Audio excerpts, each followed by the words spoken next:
Oi pessoal, tudo bem? Hoje eu quero trazer um videozinho um pouco diferente pra gente. Hoje eu quero trazer um vídeo de opinião. Claro, sem questão ideológica ou partidária, é uma opinião técnica, certo? Vamos lá, vamos começar a falar sobre a questão de mercado e a guerra que está acontecendo. Mas nós temos que lembrar muito bem que não é somente por causa dessa guerra. O que eu vou falar também se aplicaria, digamos assim, à questão da Covid. Certo? Vamos lá, vamos devagar, vamos por partes. Quando falamos em mercado no Brasil, mercado que eu falo é esse mercado comum de troca, certo? Não estou falando em questão de economia generalizada, estou falando você ir ali comprar arroz, feijão, carne, o necessário para você, combustível. Quando falamos nessa questão de mercado, o que nós precisamos entender? Nós precisamos entender que a economia do mundo hoje, ela é globalizada. E o que isso significa? Significa que praticamente todos os países do mundo compram e vendem para todos os países do mundo. Então, você acaba gerando uma estabilização da oferta de produtos no mundo. Claro, alguns países eles se especializam em algum tipo de produção, como por exemplo o Brasil, ele é praticamente especialista na produção de commodities, ele exporta muita matéria bruta, minério de ferro, petróleo cru, trigo, grãos em geral, né? Vou colocar assim, grãos em geral. Então, nós percebemos que esse movimento intrínseco gera, claro, aquele fluxo contínuo. E quando existe uma estabilidade, parece que está tudo indo bem. Aí, nós passamos por um momento muito complexo, que foi a pandemia de Covid-19. Com algumas medidas restritivas, como o lockdown, por exemplo, muitas empresas não conseguiram se adaptar num primeiro momento ao sistema remoto, e isso fez com que algumas vendas demorassem para acontecer. Em contrapartida, o medo de um fechamento, de um isolamento restritivo, ou medo que fosse uma guerra biológica, fez com que as pessoas corressem aos mercados, adquirissem grandes quantidades de produto, e isso começou a gerar desabastecimento. Hoje, a situação é um pouco diferente, mas as consequências serão as mesmas. Quais sejam? Dá uma olhada aqui nessas reportagens que eu estou colocando. O rublo perde 86% do seu valor. Sim, a desvalorização excessiva de uma moeda. O que acontece? Quando uma moeda se desvaloriza frente à outra, ela passa a ser muito barata. Os produtos passam a ser comprados por menos dólares, digamos assim. Então, vamos supor, se você precisava de 50 rublos para $1, hoje você precisa, 86%, você vai precisar de 120 rublos para comprar esse mesmo dólar. Só que $1 hoje compra muito mais produtos dentro da Rússia. Apesar de que há embargos econômicos e ninguém está comprando. Mas a questão que fica é a seguinte: a moeda desvalorizada gera inflação, porque os preços começam a subir. E isso começa a gerar um descompasso de preço no mundo todo. Então, sim, eu não sou economista, não vou entrar nesse mérito. O que eu sei é um pouquinho de macroeconomia que eu aprendi lendo, analisando o que acontece no mercado, né, lendo as reportagens econômicas. E dá para entender que uma hora isso vai chegar aqui. É isso que dá para entender. Outro, Estados Unidos proíbe a importação de petróleo russo. Logo vai aumentar a escassez desse produto. Quando você tem escassez, lei da oferta e da procura no mercado. Quando você tem pouca oferta e muita procura, o preço sobe. Inflação acaba gerando no nosso bolso. O barril de petróleo a mais de $130.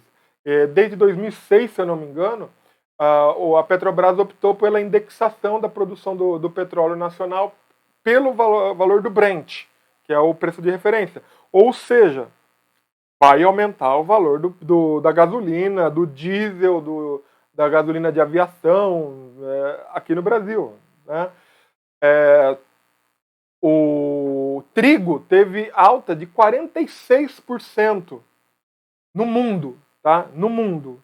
Aqui no Brasil, daqui a pouquinho, coloca aí uns 10, 15 dias, você já vai começar a ver o aumento do custo da farinha, do pão, do macarrão, que são produtos de consumo corriqueiro.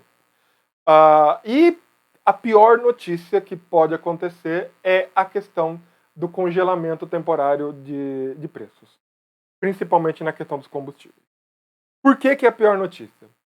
Porque pode acontecer duas coisas. Eu sou muito novo, eu estou com 42 anos, então eu não vivi a época do tabelamento de preço do final do regime militar. Mas, olha só, havia uma coisa chamada ágio. O que é o ágio? Ágio é o valor a mais que você estaria disposto a pagar para obter aquele produto. Aí você fala, mas não é tabelado? Então, lembra daquela famosa venda casada, que é proibida pelo Código de Defesa do Consumidor?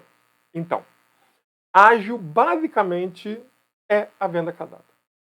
Você tabela o preço do combustível. Então vamos dizer assim, ó, a gasolina é R$5, pronto, acabou. Beleza. Só que eu quero abastecer. Aí você chega no posto e fala, eu quero abastecer. Aí o cara vai falar assim, o senhor está disposto a pagar o ágio? Porque se não estiver, é naquela bomba e já acabou a gasolina. Ah, não posso, eu não tenho dinheiro e tal. Então não vai abastecer, porque não tem. Acabou.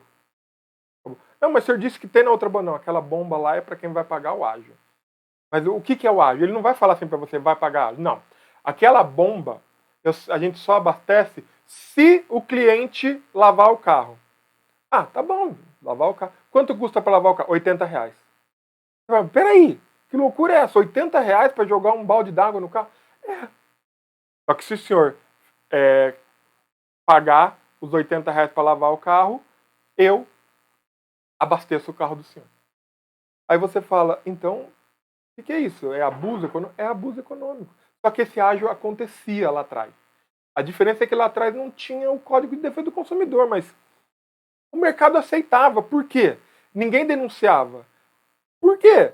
Porque você precisa do combustível, você precisa do arroz, você precisa do macarrão, você precisa da carne. Então, o que acontece?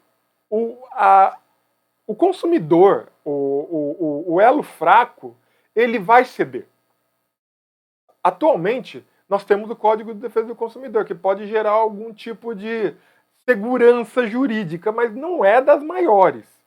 Porque se o mercado aceitar, não vai ter denúncia, não tendo denúncia, você não tem como investigar e como colocar em prática. Ah, o PROCON fiscaliza. Fiscaliza. Sim, mas se ele for lá ver, na bomba o preço está certo. Então, assim, existe um monte de pontinhos aí que tem que ser levado em consideração. Mas a questão é, sejamos claros, a questão técnica é, essa alta de preço lá fora vai reverter aqui. E o que nós podemos fazer para nos precaver? Primeiro, se você tem uma reserva de dinheiro agora, faça um estoquezinho, tá? Enche o tanque do carro, ande menos, tome suas providências. Não se preocupe também em comprar toneladas de alimento, porque também estragam. Calma, certo? E percebendo que há práticas abusivas no comércio, muita atenção nesse ponto. Você percebendo que o mercado próximo à sua casa aumentou o preço demasiadamente, denuncie. E como que você faz denúncia? Você pode denunciar ao PROCON, que vai fazer uma fiscalização, e se for constatado vai aplicar multa. O PROCON tem prerrogativa de exigir a nota fiscal de compra. Certo? Ela chega lá e vai falar assim, ó, me mostra a nota fiscal da compra desse produto aqui. Olha, você comprou a 1, por que você está vendendo a 60? Não, isso é prática abusiva. Ou ao Ministério Público, porque cabe ao Ministério Público as ações coletivas de interesses difuso, né, nessa parte de defesa do consumidor. E Onde que há embasamento legal quanto a isso? Bom, no nosso livro sobre Código de Defesa do Consumidor, eu deixei bem explicadinho lá diversos casos. Está aqui a capinha aqui, o link está na descrição para quem quiser dar uma olhadinha. Tá? Eu deixei várias coisinhas, vários pontinhos ali para ser levado em consideração, mas eu quero destacar principalmente o que está previsto no artigo 39 do Código de Defesa do Consumidor. Ele diz lá que é o seguinte, que é vedado ao fornecedor de produtos ou serviços também, dentre outras práticas abusivas, elevar sem justa causa o preço dos produtos e serviços. O que é justa causa? A justa causa é, ele pode elevar o preço dos produtos, sim, sem que isso configure crime, principalmente se ele demonstrar que a cadeia produtiva sofreu aumento, que é o tal do ciclo de aumento dos preços. Certo? Depois a gente vai falar rapidinho sobre o ciclo de aumento de preço. Então, leva em consideração o seguinte, na época da Covid, esse artigo foi muito aplicado pelos tribunais para condenar distribuidoras e produtores por ter elevado demasiadamente o preço sem essa justificativa. Certo? Eu estou deixando aqui o resuminho, né, da parte do livro, para quem quiser dar uma olhada. Tá? E aí você diz, qual é a pena? Bom, dependendo de como for ficar classificado, como for tipificado, ou como for feita a denúncia do Ministério Público, em regra, essas pessoas que praticam abusivamente aumento de preço vão ficar incursas no artigo 66 do Código de Defesa do Consumidor. E o que diz o artigo 66? Diz que fazer afirmação falsa ou enganosa, omitir informação relevante sobre a natureza, característica, qualidade, quantidade, segurança, desempenho, durabilidade, preço ou garantia de produtos e serviços, pode aplicar uma pena de detenção de 3 meses a 1 ano e multa, além da multa fiscalizatória do PROCON. Essa multa é multa penal. Não tem nada a ver com a multa administrativa do PROCON. Certo? E ainda pode se incidir também nas circunstâncias agravantes do 76 do Código de Defesa do Consumidor, que é quando ele diz lá que os crimes tipificados, né, as condutas tipificadas, serão agravadas se cometidas em época de grave crise econômica ou por ocasião de calamidade. Desabastecimento pode entrar na questão de calamidade e também pode entrar na questão de crise econômica. Certo? Então, nós precisamos, sim, prestar muita atenção nessa escalada de preços, sim. Nós temos que ser fiscais do mercado e nós temos que fazer a denúncia. Certo? O poder do consumidor é muito forte no mercado. Sim, ele é muito forte. O problema é que o brasileiro ainda não entendeu que ele é forte quando ele quer. Eu vou trazer um exemplo rapidinho e pode passar despercebido para muita pessoa. No final da década de 90, mais para o meado, de 1990 a 1995, nós percebemos que havia uma grande quantidade de carro duas portas no mercado. Mas, sim, praticamente todos os carros que eram vendidos, você ia na concessionária, você queria um carro zero, era duas portas. Se você queria 4 portas, era considerado carro de luxo. Entretanto, na segunda metade da década de 90, o mercado começou a se interessar muito mais por carros com 4 portas. Hoje, praticamente, nenhum carro que você vá até a concessionária e olha lá, tem 2 portas. Por quê? Porque o mercado não aceita mais carros de 2 portas. Hoje é difícil você achar um carro de 2 portas. Só aqueles carros super mini, como esses lançamentos de tipo 1.0 super compacto e tal, esses têm 2 portas. Mas aí a intenção já é mesmo para uma pessoa ou um casal no máximo. Entendeu? Agora, quando você fala em família ou carros de médio porte para cima, praticamente 4 portas. E o mesmo está acontecendo com a questão do ar-condicionado, já que no Brasil é um país tropical. Assim, perceba que o tabelamento não funciona. Não funciona, primeiro, porque o governo deve cuidar da economia e não de preços. Certo? Segundo, caso haja tabelamento, haverá ágio, ou a obrigatoriedade de venda casada. E na suspensão da tabela vai haver uma correção imediata do preço.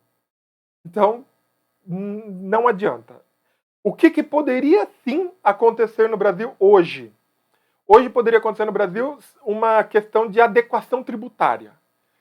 Se você não sabe quais são os impostos que a Constituição autoriza, dá uma lidinha por cima no artigo 153 da Constituição, que fala sobre os impostos de competência da União. Depois você vai para o 154, que são os impostos extraordinários, que a União pode instituir, também está lá. Aí você vai para o 155, que fala sobre os impostos de competência dos estados e do Distrito Federal. E, finalmente, o 156 da Constituição, que fala sobre os impostos municipais. Só que, detalhe, isso são impostos. No Brasil, adota-se a tal da teoria quinta partida dos tributos. Ou seja, o sistema tributário é composto de impostos, taxas, contribuições de melhoria, empréstimos compulsórios e contribuições especiais. Então, por exemplo, uma empresa ela não é taxada só do imposto de renda, ela também é taxada sobre a contribuição do lucro dela, ela é taxada sobre a folha de pagamento, ela é taxada sobre a aquisição de serviços. É um complexo tributário gigantesco. E como que a gente resolve isso? Consciência e votando bem. As eleições as eleições gerais, né, estão aí. Hoje, a maioria dos impostos mais impactantes na vida do brasileiro são os impostos da União e os impostos dos estados. Os impostos municipais têm mais a ver com manutenção, que é o IPTU, o ISS e a questão do ITBI, que é quando você compra e vende bens imóveis, certo? Então, assim, consciência. E vamos votar bem. Vamos escolher bem os nossos representantes. Nós devemos isso a nós mesmos. Então, pessoal, era isso que eu gostaria de falar com vocês hoje. Foi uma explicaçãozinha muito rápida, certo? Se vocês tiverem alguma dúvida, comente, deixa aqui seu recadinho, sua dúvida, sua pergunta. Eu vou tentar responder. Compartilhe esse vídeo. Se inscreva no canal. Deixe o seu joinha se gostou. E até uma próxima. Fui!